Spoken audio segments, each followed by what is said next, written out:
আইয়ুব আলাইহিস সালামের সবরের ঘটনা কোরআনে কারীম তুলে ধরেছে। হযরত আইয়ুব 18টি বছর পর্যন্ত রোগের মধ্যে পড়ে আছেন।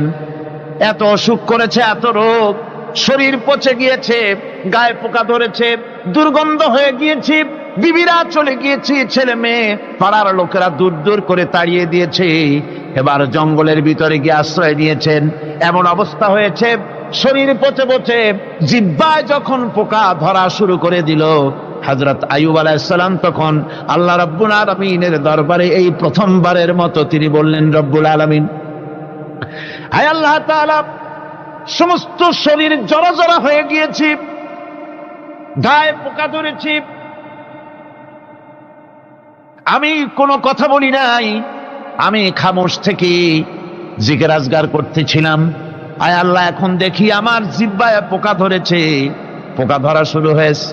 আমার জিহ্বাটায় পোকা তুমি দয়া করে দিও না, কারণ আমার জিহ্বায় যদি পোকা হয়ে যায় তাহলে তোমার মতো